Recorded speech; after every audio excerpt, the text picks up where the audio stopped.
রাব্বুল আলামিন যেমন মুজিজা দিয়েছেন, অসংখ্য নবীর অসংখ্য মুজিজা, আমাদের প্রিয় নবী রাসূল আকরাম সাল্লাল্লাহু আলাইহি সাল্লামের ৪৫০০ মুজিজা বা অলৌকিক ক্ষমতা ছিল। যেমন চন্দ্রকে দ্বিখণ্ডিত করা, হাতের ভিতরে পাথর রাখছিল আবু জাহেল, সেই পাথর থেকে কালেমা জাহির হওয়া, এরকম করে অসংখ্য মুজিজা নবীজি দেখিয়েছেন। তো নবীজির অবর্তমানে সাহাবায়ে কেরাম দেখিয়েছেন সেটা হলো কারামত। এবং সাহাবায়ে কেরামের অবর্তমানে ওলামায়ে মুতাকাদ্দিমিন মুতাআখিরিন, হক্কানি রব্বানি ওলামায়ে হক যারা, এদের মাধ্যমে আল্লাহ রাব্বুল আলামিন যেটা দেখান সেটার নাম হলো কারামত বা অলৌকিক ক্ষমতা। এই কারামত বা অলৌকিক ক্ষমতা তাদের স্বপ্নের ভিতরে তারা পেয়ে থাকে। এজন্য আল্লাহর পক্ষ থেকে যে স্বপ্নটা দেখানো হয়, সুনান, তিরমিজি, বাইহাকি এবং বুখারী ও মুসলিম শরীফে অসংখ্য জায়গায় হাদিস এসেছে। এবং নবী করিম সাল্লাল্লাহু আলাইহি সাল্লামের হাদিস আমরা 9-10 ছেলেদেরকে মিশকাত শরীফে পড়াই। সেই হাদিসটা হচ্ছে নবী করিম সাল্লাল্লাহু আলাইহি ওয়াসাল্লাম বলেছেন, রুইয়ান সাদিকান রুইয়ান সালিহান জুজউন মিনান নবুওয়াতি 46 মিনান নবুওয়াহ আও কামা ক্বালা নবী সাল্লাল্লাহু আলাইহি ওয়াসাল্লাম। নবী করিম সাল্লাল্লাহু আলাইহি ওয়াসাল্লাম বলছেন যে একজন আল্লাহর খাঁটি বান্দার, পেয়ারা মাহবুব বান্দার যে স্বপ্ন হয়, এই স্বপ্নটা আমি নবীর নবুয়তের 46 ভাগের 1 ভাগ। যারা বলেন না সুবহানাল্লাহ। আল্লাহর হাবিব সাল্লাল্লাহু আলাইহি ওয়াসাল্লামের হাদিস, আম্মা জান আয়েশা সিদ্দিকা রাদিয়াল্লাহু তাআলা আনহা বলেছেন, এবং অসংখ্য সহিহ সনদে হাদিস খানে এসেছে, নবী করিম সাল্লাল্লাহু আলাইহি ওয়াসাল্লাম বলেছেন, আউয়ালু মা বুদিয়া বিহি মির রাসূলিল্লাহ সাল্লাল্লাহু আলাইহি ওয়াসাল্লাম রুইয়ান সালিহান আও রুইয়ান সাদিকান। নবী করিম সাল্লাল্লাহু আলাইহি ওয়াসাল্লামের ওহী সর্বপ্রথম যেটার দ্বারা শুরু হয়েছে, সেই ওহী সর্বপ্রথম শুরু হয়েছে, আমরা জানি যে গারে হেরায় নবী করিম সাল্লাল্লাহু আলাইহি ওয়াসাল্লামকে জিবরিল আমিন বলেছিলেন ইকরা, তুমি পড়ো। কিন্তু না, এর আগেও যে ওহীর প্রারম্ভিক যে সূচনা হয়েছিল, সেটা নবীজিকে সত্য স্বপ্ন দেখানো হয়েছিল। নবীজি রাতের বেলা যা খাবে দেখতেন, দিন সেটা আবার বাস্তবায়িত হতো। এরকম স্বপ্ন নবীজি অসংখ্য অগণিতবার তিনি দেখেছেন। আপনারা জানেন, আজান যে ইসলামী শরিয়াতে প্রবর্তিত হয়েছে, যে আজান দিয়ে আমরা নামাজ পড়ি, সে আজানটা আসছে স্বপ্নের মাধ্যমে। একই স্বপ্ন ফারুক আজম উমর ফারুক দেখেছেন, হযরত বেলাল রাদিয়াল্লাহু তাআলা দেখেছেন। একই স্বপ্ন নবী করিম সাল্লাল্লাহু আলাইহি সাল্লাম স্বপ্নের ভিতরে দেখেছেন। আজানের বাক্যগুলি তাকে এভাবে শিখিয়ে দেওয়া হয়েছে। এবং নবীদের স্বপ্ন হচ্ছে ওহী। মনে রাখতে হবে, নবীদের স্বপ্ন কি? ওহী। নবীরা যা স্বপ্নের ভিতরে দেখেন এবং জিবরিল আমিন তাদেরকে প্রত্যক্ষ অবস্থায়, জাগ্রত অবস্থায় যেটা দেন, সবটাই ওহী। ওহী নাজিলের 7টা পদ্ধতি আছে। তার মধ্যে একটা হলো স্বপ্নের ভিতরে ওহী, আর একটা হলো জিবরিল আলাইহিস সালাম সরাসরি নবী করিম সাল্লাল্লাহু আলাইহি ওয়াসাল্লামের কানে কানে বলে দিবেন, আর একটা হচ্ছে মি ওয়ারা হিজাবিন, পর্দার অন্তরাল থেকে বলে দেবেন। এরকম করে 7টা পদ্ধতিতে ওহী নাজিল হয়েছে। তার মধ্যে একটা পদ্ধতি হচ্ছে ওহী। যেমন নবী করিম সাল্লাল্লাহু আলাইহি ওয়াসাল্লাম পবিত্র মক্কা মুকাররমা থেকে মদিনায়ে মুনাওয়ারায় যখন হিজরত করেছেন, 7ম হিজরি, আল্লাহর হাবিব সাল্লাল্লাহু আলাইহি ওয়াসাল্লাম স্বপ্নের ভিতরে দেখছেন তিনি সাহাবায়ে কেরামকে নিয়ে পবিত্র বাইতুল্লাহ তাওয়াফ করতেছেন। আল্লাহর হাবিব যখন ঘুম থেকে জাগ্রত হলেন, সাহাবায়ে কেরামকে বললেন, ও আমার সাহাবীরা, আমি ঘুমের মধ্যে দেখেছি আমি তোমাদেরকে নিয়ে আল্লাহর খানায় কাবা তাওয়াফ করি। সুবহানাল্লাহ। সাহাবায়ে কেরাম বলেন, ইয়া রাসূলুল্লাহ, আমরা জানি নবীদের স্বপ্ন ওহী হয়ে থাকে, অতএব এটাও আল্লাহর পক্ষ থেকে আপনার জন্য নির্দেশ। চলুন না আমরা মক্কা শরীফে যাই। অনেকে বাড়িঘর ছেড়ে আসছি, স্ত্রী পুত্র পরিজন রেখে আসছে, আজকে 6টি বছর হয়ে গেল। নবীজি 1 নয় 2 নয় 1400 সাহাবী নিয়ে পবিত্র বাইতুল্লাহ তাওয়াফ করার জন্য এসেছেন। কিন্তু মক্কার সেই কাফের গোষ্ঠী, খোদাদ্রোহী শক্তি নবীজিকে মক্কায় ঢুকতে দিলেন না। মক্কার অদূরে সুমাইসিয়া, বর্তমান নাম হুদাইবিয়া, এই হুদাইবিয়া নবীজিকে প্রতিবন্ধক করে দিলেন, আটকিয়ে দিলেন, সেখানে প্রতিরোধ করে দিলেন। সেখানে সন্ধি হলো, কিন্তু সন্ধির পরক্ষণে আল্লাহ রাব্বুল আলামিন সঙ্গে সঙ্গে জানাই দিলেন, ইন্না ফাতাহনা লাকা ফাতহাম মুবিনা। ও নবী, তারা আপনাকে মক্কা শরীফে ঢুকতে দেয় নাই, এটা তাদের জন্য কোনো খারাপের দিক, ভালোর দিক হয় নাই, তাদের জন্য এটা খারাপ পরিণতি বয়ে আনবে, আর আপনার জন্য এটা একটা চূড়ান্ত স্পষ্ট বিজয় বলে আমি আল্লাহ রাব্বুল আলামিন ঘোষণা দিয়ে দিলাম। বলেন না সুবহানাল্লাহ। সেই কথা আল্লাহ তাআলা পরবর্তীতে বলছেন, যখন 8ম হিজরিতে নবী করিম সাল্লাল্লাহু আলাইহি ওয়াসাল্লাম 7ম হিজরিতে আসছিলেন 1400 সাহাবী নিয়ে, 8ম হিজরিতে আল্লাহ রাসূল আসছেন 10,000 সাহাবী নিয়ে। সেই 8ম হিজরিতে বিনা যুদ্ধে মক্কা বিজয় হয়ে গেল। আল্লাহ রাব্বুল আলামিন তখন আবার আয়াত নাজিল করে দিলেন, লাকাদ সাদাকাল্লাহু রাসূলাহুর রুইয়া বিল হক কয় লাতাদখুলুন্নাল মাসজিদাল হারাম। রুইয়া, ও নবী আপনি যে স্বপ্ন দেখছিলেন সেই স্বপ্নটা আমি আল্লাহ তাআলা 1 বছরের ব্যবধানে সত্যে বাস্তবায়ন করে দিয়েছি। সুবহানাল্লাহ। আপনি 10,000 সৈন্য নিয়ে খানায় কাবা তাওয়াফ করতেছেন। নবী করিম সাল্লাল্লাহু আলাইহি ওয়াসাল্লাম এভাবে স্বপ্ন দেখেছেন। আমরা কোরবানি পেয়েছি স্বপ্নে। সাইয়েদনা ইব্রাহিম আলাইহিস সালামকে যখন স্বপ্নে দেখানো হলো, ইব্রাহিম তুমি তোমার প্রিয় আপন, তোমার সবচেয়ে যে প্রিয় জিনিস আল্লাহর রাস্তায় উৎসর্গ করে দাও। তিনি উট কোরবানি করলেন, দুম্বা কোরবানি করলেন, বকরি কোরবানি করলেন। যখন কবুল হলো না, স্বপ্নের ভিতরে নবী ইব্রাহিম দেখতেছেন, রাত্রিবেলা তিনি স্বপ্নের ভিতরে দেখেন, খাবে দেখতেছেন যে প্রিয় পুত্রকে শোয়া তার গলার উপরে তিনি ছুরি চালাচ্ছেন। সুবহানাল্লাহ। সকালবেলা যখন উঠছে সন্তানকে বলো, ইয়া বুনাইয়া ইন্নী আরা ফিল মানামি আন্নী আযবাহুক, হে আমার প্রিয় পুত্র আমি স্বপ্নে দেখেছি যে আমি তোমাকে জবেহ করতেছি। ইসমাঈল আলাইহিস সালাম বললেন, বাবা আপনি যে স্বপ্ন দেখেছেন এটা তো সাধারণ কোনো স্বপ্ন নয়, এই স্বপ্ন আল্লাহর পক্ষ থেকে ওহী। অতএব ইয়া আবাতি ফাআল মা তুমার, আপনাকে যেটা আদেশ করা হয় আপনি করে ফেলেন। আমাকে কোনো অসহিষ্ণু অধৈর্যশীল ছেলে হিসেবে পাবেন না। আপনি যে আদেশ আমাকে করছেন সে আদেশের মধ্যে আপনি আমাকে অবশ্যই ধৈর্যশীল হিসেবে পাবেন। ইয়া আবাতি ফাআল মা তুমার সাতাজিদুনি ইনশাআল্লাহু মিনাস সাবিরিন। এই স্বপ্নের মধ্যে আমরা কোরবানি পাইলাম। তেমনি ভাবে নবী ইউসুফ আলাইহিস সালাম স্বপ্নে দেখলেন। আল্লাহ রাব্বুল আলামিন কোরআনে কারীমে তার স্বপ্নকে আমাদের সম্মুখে তুলে ধরেছেন। ইউসুফ নবী স্বপ্নে দেখছেন যে চন্দ্র সূর্য এবং 1 নয় 2 নয় আকাশ থেকে 11টা তারকা খসে পড়ে নবী ইউসুফ আলাইহিস সালামের সামনে তারা বিনয়ের সিজদায় অবনত হয়ে গেছে। জোরে বলেন সুবহানাল্লাহ। নবী ইউসুফ তখন 13 কি 11 বছর বা 7 বছর, অনেকগুলো বর্ণনা লাগছে, 7 বছর 9 বছর 11 বছর এরকমের কিশোর বয়সে নবী ইউসুফ আলাইহিস সালাম।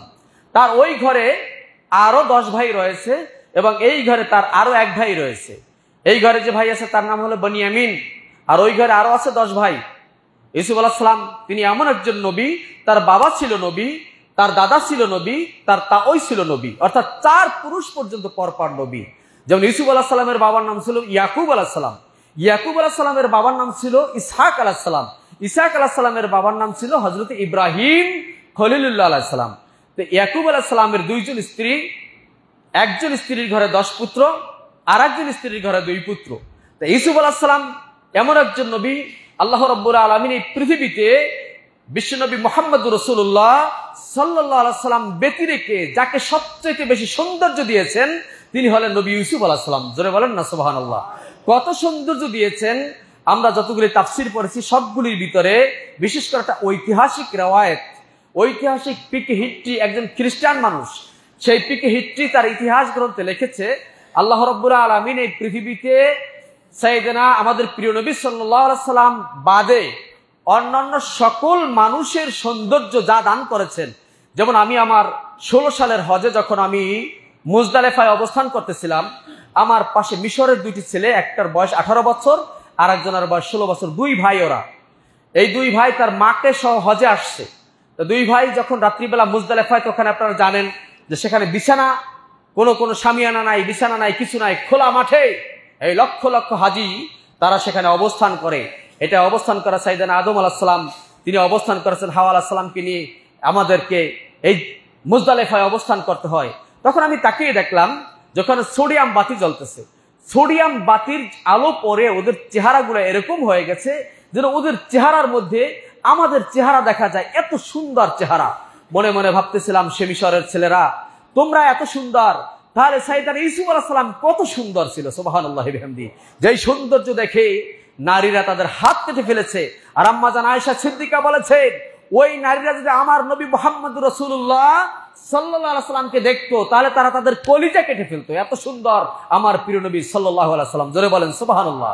সেই ইউসুফ আলাইহিস সালাম অন্য ভাইদের থেকে চেহারায় আলাদা, তার আদর্শ আলাদা, তার ভদ্রতা নম্রতা সকল কিছু আলাদা। এই কারণে নবী ইয়াকুব আলাইহিস সালাম তাকে ভালোবাসতেন একটু ভিন্ন রকম, তাকে সব সময় কাছে রাখতেন। যেমন ইউসুফ আলাইহিস সালাম বাবাকে ছাইরা কোথাও যাইতেন না, তেমনি বাবাও কোথাও যাইতেন না নবী ইউসুফকে ছাড়া।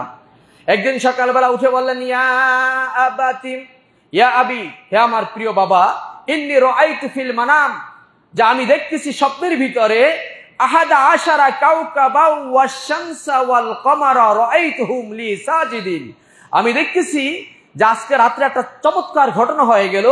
আকাশের সূর্যটা যেন আকাশে নয়, আকাশের সূর্য খসে পড়ে, চন্দ্র খসে পড়ে, আরো বড় বড় 11টি তারকা খসে পড়ে, আমি আমার পায়ে তারা সিজদায় লুটিয়ে পড়ছে। জোরে বলেন সুবহানাল্লাহ। তখন বাবা বললাম, ইয়া বুনাইয়া লা তাকসুস রুয়াকা আলা ইখওয়াতিক, সাবধান বাবা, তোমার এই স্বপ্নের কথা তোমার ভাইদের কাছে বইলো না। এখন এই স্বপ্ন দ্বারা ইয়াকুব আলাইহিস সালাম কি নির্দেশনা পেলেন? ইয়াকুব আলাইহিস সালাম যে নির্দেশনা পেলেন সেটা হলো এই যে আমার 12টি সন্তান থেকে আল্লাহ রাব্বুল আলামিন সবাইকে নবী বানাবেন না, একজনকে নবী হিসেবে আল্লাহ তাআলা বাছাই করেছেন, সেইটা হলো আমার কলিজার টুকরা সন্তান ইউসুফকে আল্লাহ রাব্বুল আলামিন নবুয়ত দিবেন বিদায় চন্দ্র সূর্যের আনুগত্য দিয়ে দেখাই দিয়েছে যে আমি বাবা ইয়াকুব চন্দ্র সদৃশ, আমার স্ত্রী সূর্য সদৃশ, আমার স্ত্রী চন্দ্র সদৃশ, এবং আমার আরো যে 11টি ছেলে আছে এইগুলি এক একটা তারকা সদৃশ। এই সকল কিছুর একটা সময় নবী ইউসুফ আলাইহিস সালামকে আল্লাহ রাব্বুল আলামিন আমার এই নবুয়তের ধারাবাহিকতা রক্ষা করে আমার পরে নবী ইউসুফকে নবুয়তে দিবেন বিদায় অন্যদের থেকে এই মর্যাদা আল্লাহ তাআলা আলাদা করে দেখাই দিয়েছেন। সুবহানাল্লাহ। ঠিক তাই হলো, পরবর্তীতে সেই 12 সন্তানের মধ্য থেকে একমাত্র ইউসুফ আলাইহিস সালাম নবুয়তি পেলেন। তাহলে ইউসুফ আলাইহিস সালাম নবুয়তি পাবার আগে তার নবুয়তের নিদর্শন ছিল তার স্বপ্ন। এখন এই স্বপ্ন যে আমরা দেখি, এই স্বপ্নটা আমাদেরও অনেক ভালো স্বপ্ন আছে। স্বপ্নের ক্ষেত্রে হাদিসে যতগুলো নির্দেশনা আছে, আপনি যখন কোনো খারাপ স্বপ্ন দেখবেন, অর্থাৎ যেই স্বপ্নটা ভীতিকর, যেই স্বপ্নটা দেখলে আপনি ভীত বিহ্বল হয়ে যান, যেই স্বপ্ন দেখলে আপনার মনের ভিতরে টেনশন জাগ্রত হয়, এই স্বপ্ন যদি দেখেন, দেখার সঙ্গে সঙ্গে যদি আপনি জাগ্রত হতে পারেন, তাহলে আপনি বাম দিকে ফিরে 3 বার থুতু ফেলবেন। কয়বার? 3 বার থুতু ফেলবেন। অর্থাৎ থুতু ফেলে যে বিছানা ভিজিয়ে ফেলবেন সেরকম নয়, থুতু ফেলা তারপরে বলবেন যে আমি যেটা দেখছি এর ভিতরে কোনো ভালো দিক থাকলে সেটা আমার জন্য, আর এটার যত খারাপাত্ম আছে এটা শয়তানের জন্য। কি বলা যাবে? বাংলা এটা বলে ফেলবেন। আর যদি কোনো ভালো স্বপ্ন দেখেন তখন কায়েদ পরিবর্তন করে আপনি ডান কাতে শুয়ে যাবেন, এবং এই ভালো স্বপ্নটা আপনি খারাপ স্বপ্ন মানুষের কাছে প্রকাশ করতে হয় না। কারণ রাসূলুল্লাহ বলছেন, স্বপ্ন যখন কোনো বান্দা দেখে, বান্দার স্বপ্নটা কেমন যেন পাখির ডানার সাথে ঝুলন্ত উড়ন্ত অবস্থায় থাকে। আর একটা হাদিস আছে পাখির পায়ের সাথে উড়ন্ত অবস্থায় থাকে। এই স্বপ্নটা আপনি যার কাছে বলবেন, সে যেভাবে আপনার স্বপ্নের ব্যাখ্যা করবে ওই স্বপ্নটা সেইভাবে রূপ নিবে। এজন্য সকলের কাছে স্বপ্নের কথা বলতে হয় না। যেমন একজন ব্যক্তি স্বপ্নে দেখছে যে তিনি রাতের বেলা তিনি দেখতেছেন স্বপ্নের বিরুদ্ধে সে দাঁড়াইয়া কোরআন শরীফের উপরে প্রস্রাব করতেছে। এখন এই স্বপ্নটা আপনাদের কাছে কেমন মনে হয়? কি খুব একটা ভালো মনে হয় নাকি? খুব একটা ভালো কিন্তু মনে হয় না। যে একটা কত বড় বদবক্ত হইলে, কত বড় খবিস হইলে পরে এরকম স্বপ্ন দেখতে পারে যে একজন মুসলমান ইমানদার, সে নামাজ রোজা করে, আল্লাহকে বিশ্বাস রাখে, রসুলকে ভক্তি করে, সেই ব্যক্তি এই স্বপ্ন দেখবে, এটা তো সে কল্পনাও কখনো করেন নাই যে সে দাঁড়াইয়া কোরআন শরীফের উপর প্রস্রাব করতে পারে। এটা তো হতে পারে না। এই স্বপ্নের তাবির জানার জন্য আমাদের সারসিনার মরহুম শাহ আবু জাফর মোহাম্মদ সালেহ রহমতুল্লাহর কাছে গেছেন। উনি আবার তার মুরিদ। তার কাছে যাবার পরে বলছে, হুজুর আপনার সাথে একান্ত একটু কথা ছিল। বলছে বলো। বলছে না, লোকজন সামনে থাকলে আমি বলতে পারবো না। তো ঠিক আছে। হুজুর যখন সবার সাথে দেখা করে সবাইকে বিদায় দিলেন, শেষে তাকে বললেন যে বলো তোমার কি কথা আছে। বলছে হুজুর আমার তো ভয় হয় এবং লজ্জাও হয়, তারপর তো আমাকে বলতে হয়। যে হ্যাঁ বলো, সমস্যা নাই। বলছে হুজুর আমি এর মধ্যে একটা স্বপ্ন দেখছি, আমি খাবে দেখছি যে আমি দাঁড়াইয়া কোরআন শরীফের উপর প্রস্রাব করতেছি। হুজুরে দেখার পরে আমার খুব ভয় লাগতেছে, না জানি আমি ইমান হারা অবস্থায় মৃত্যু হয়ে যায় কিনা, না জানি আমার সামনে কোনো গজব আছে কিনা, না আমার সামনে কোনো বিপদ আছে কিনা। হুজুর মুস্কি হাসি দিয়ে বললেন, না তুমি তো খারাপ কিছু দেখো নাই। বলেন না সুবহানাল্লাহ। স্বপ্নের ব্যাখ্যা কিভাবে করতে হয়? বলছে তুমি তো খারাপ কিছু দেখো নাই। বলছে হুজুর আমি এই স্বপ্ন দেখছি, তাও আপনি বলছেন খারাপ কিছু দেখেন নাই, দেখি নাই। তাহলে এটার ব্যাখ্যা কি হতে পারে, এটার তাবির কি হতে পারে? বলছে বাবা তুমি কি বিবাহ করছো? বলছে হ্যাঁ হুজুর আমি বিবাহ করছি। কোনো সন্তান আছে তোমার? বলছে না, এখন পর্যন্ত আমার কোনো সন্তান হয় নাই। তা ঠিক আছে, আমি তোমাকে দোয়া করে দিলাম। তোমার স্বপ্নের ব্যাখ্যা হলো আল্লাহ তাআলা তোমার নসল থেকে এমন একজন ঔরজাত পুত্র সন্তান দান করবেন, যেই সন্তান হাফেজে কোরআন হবে। জোরে বলেন সুবহানাল্লাহ। এখন দেখেন স্বপ্নের সাথে তার ব্যাখ্যার সাথে মিল আছে কি আছে না? স্বপ্নের সাথে ব্যাখ্যার সাথে মিল আছে কিনা? যে তোমার নসল থেকে এমন এক সন্তান আসবে, সেই সন্তান হাফেজে কোরআন হবে, কোরআনের প্রচারক হবে, কোরআনের দায়ী হবে, কোরআন প্রচার করবে মানুষের মাঝে। আর স্বপ্ন যদি আপনি খারাপ কোনো লোকের কাছে বলেন যে স্বপ্নের ব্যাখ্যা জানে না, তাহলে ওই লোকটা যেরকম ব্যাখ্যা দিবে আপনার স্বপ্ন সেরকম রূপ নিতে পারে। যেমন সূরা ইউসুফ সম্পর্কে আমি যদি সময় হয়, আজকে যেহেতু নবী ইউসুফ আলাইহিস সালামের কথা বলছিলাম, সূরা ইউসুফের অসংখ্য ঘটনা সূরা ইউসুফের মধ্যে আছে। আহসানাল কসাস বলা হয়েছে, উত্তম কাহিনীর একটি ঘটনা হচ্ছে সূরা ইউসুফ। এর মধ্যে ইউসুফ আলাইহিস সালামের কাছে দুইজন লোক স্বপ্নের কথা নিয়ে গেছেন, অর্থাৎ একজনের ঠিক স্বপ্ন দেখছে আর একজনের স্বপ্ন দেখে নাই। বলছে ইউসুফ নবী এত একেবারে স্বপ্নের ব্যাখ্যা করতে পারে, তাহলে আমিও বলবো যে আমি এরকম একটা স্বপ্ন দেখছি। আমি স্বপ্নের কথা আজকে যেহেতু সময় শেষ বললাম না। একজন ঠিকই স্বপ্ন দেখে যখন তার কাছে ব্যাখ্যা চাইছে, ইউসুফ আলাইহিস সালাম বলছেন যে অচরে তুমি জেলখানা থেকে মুক্ত হয়ে যাবে। ঠিকই কয়েকদিন পরে বাদশা তাকে জেলখানা থেকে মুক্ত করে দিয়েছে। আর একজন স্বপ্ন না দেখে বলছে যে তোমার হুজুর আমি তো এরকম স্বপ্ন দেখছি। ইউসুফ আলাইহিস সালাম বলছে তোমার উপরে মহা বিপদ আছে। ঠিক কয়েকদিন পর তার উপরে অনেক বিপদ আসছে। তাহলে স্বপ্ন এটার অনেক প্রকার হয়ে থাকে। রুইয়ান সালেহান, রুইয়ান সাদেকান, সত্য স্বপ্ন নবুয়তের 46 ভাগের 1 ভাগ। একজন মানুষ যদি সত্য স্বপ্ন দেখে, ভালো স্বপ্ন দেখে, এটা তার জন্য একটা পথ নির্দেশনার জন্য অনেকগুলি কথা। যেমন বনী ইসরাইলের একটা স্বপ্ন রাসূল সাল্লাল্লাহু আলাইহি ওয়াসাল্লাম উল্লেখ করেছেন, হেদায়েতের জন্য আপনাদেরকে বলতেছি। সেটা হলো এই, এক ব্যক্তি খাবে দেখতেছেন, হুজুর বলছেন বনী ইসরাইল বংশের কথা বলতেছেন, যে ওই এক ব্যক্তি খাবে দেখতেছেন যে সে রাত্রিবেলা ঘুমের মধ্যে দেখতেছে সে কোনো একটা মাঠের মধ্যে আছে। এখন মাঠের মধ্যে তাকায় তিনি দেখতেছেন তিনি কোন দিকে যাবেন, চতুর্দিকে পথ সমান, সামনেও যতদূর পথ, সামনে মানে সুদূর প্রশস্ত তার পথ। যখন সে পিছনের দিকে তাকাইছে, হঠাৎ করে দেখে একটা নেকড়ে বাঘ তাকে আক্রমণ করার জন্য খুব তাড়াই আসতেছে। এখন তিনি কোনো দিকে না তাকায় যখন সামনে দৌড় দিছে, দৌড়াতে দৌড়াতে যখন একদম একটা বনের এক প্রান্তে চলে গেছে, মাঠের এক প্রান্তে চলে গেছে, গিয়ে দেখে বিশাল এক বন। সেই বনে এখন গাছ খুঁজতেছে, কোন গাছে উঠলে পরে বাঘের তাড়া থেকে বাঁচা যায়। হঠাৎ করে একটা গাছ পাইলো এরকম যে ঠাল খুব কাছেই আছে, ঠালটা ধরে উপরে উঠছে, উঠে আস্তে আস্তে আরো উপরে উঠছে। উঠার পরে উনি এখন দেখতেছে যে বাঘ এখন ওনার দিকে এরকম লোদ দিয়ে তাকাই আছে। এখন উনি বসে আছে যে কখন না কখন বাঘ তো একসময় চলে যাবে। কিন্তু যেই ঠালের উপরে বসা আছে, হঠাৎ করে দেখতেছেন যে একটা সাদা কালো ইঁদুর আইসা ওই ঠালটার গোড়া দিয়ে কাটিয়ে দিতেছে। একটু পরে আবার দেখতেছে যে কালো ইঁদুরটা চলে গিয়ে আবার সাদা একটা ইঁদুর আইসা ওইটার আবার গোড়া দিয়ে কাটতেছে। এখন ওই লোকটা যতই ইঁদুরটাকে তাড়াতে চাচ্ছে কিন্তু ইঁদুর সরতেছে না। এখন মহা বিপদ দেখা উনি এখন চিন্তা করতেছে কি করা যায়, নাকি না নিচের দিকে বাঘের এসে পড়ে গেলে আমাকে গিলে ফেলবে কিনা। কিন্তু যেই আবার বাঘের দিকে তাকাইছে, বাঘ যদি ঘুমাইয়া থাকে তাহলে আমি আস্তে পাশ দিয়ে চলে যেতে পারবো কিনা। কিন্তু বাঘের দিকে তাকাই দেখে যে না, বাঘও তার দিকে খুব কড়া নজরে তীক্ষ্ণ দৃষ্টিতে তাকাই আছে। অপরদিকে একটা অজাগার সাপ আবার এরকম ফানা ধরে তার দিকে তাকাই আছে। এখন আরো বিপদ। এখন চিন্তা করলো যে ইঁদুর যদি এই ঠাল কেটে ফেলে তাহলে তো আমি নিচে পড়ে যাব, তাহলে হয় আমি সাপের পেটে যাব, না হলে আমি বাঘে আমাকে গিলে ফেলবে, খেয়ে ফেলবে। এখন উনি চিন্তা করলো যে আর একটা উপরের ঠালে ওঠা যায় কিনা। যখন উপরের ঠালে হাত দিল, তাকাই দেখে যে উপরের ঠালে সুন্দর একটা মৌচাক, মৌমাছি বাসা করিয়া এত পরিমাণ মধু সেখানে আছে যে মধু এখন টল টল টল টল করে পড়তেছে। উনি যেই উপরে তাকাচ্ছে, উপরে তাকালে মুখ কিন্তু হা করে, হঠাৎ করে দৈবাত তার মুখের মধ্যে এক ফোঁটা মধু পড়ে গেছে। এখন যেই এই পিপাসিত অবস্থা, যেমন স্বপ্নে যদিও দেখছে কিন্তু দেখছে অনেক দৌড়েছে, শরীর ক্লান্ত হয়ে গেছে, ঘর্মাক্ত হয়ে গেছে, পিপাসাক্ত হয়ে গেছে। এখন এই অবস্থা যখন মধু জিহ্বার উপরে পড়ছে, এখন উনি ওই মধু জিহ্বার উপরে পায়া মজা লাগতেছে এবং পিপাসিত সেই জিহ্বাটাকে একটু শানিত করার জন্য এখন আরো মধু খাবার জন্য এখন উপরে উঠছে। এখন মধু চাপ দিয়ে মধু খাইতেছে, এই অবস্থা সজাগ হয়ে গেছে। তখন ওই সময় একজন স্বপ্নের তাবির কারকের কাছে আসছে যে আমি তো এই স্বপ্নে দেখেছি। বলছে এই স্বপ্ন তোমার জন্য হেদায়েতের দিশা হিসাবে আল্লাহ রাব্বুল আলামিন তার পক্ষ থেকে এলকা করেছে। বাবা তুমি যে স্বপ্ন দেখেছো বাঘ, এটা তোমার পিছনে আজরাইল আমিন আছে। যে তুমি সাপ দেখেছো, এটা তোমার সামনে কবর আছে।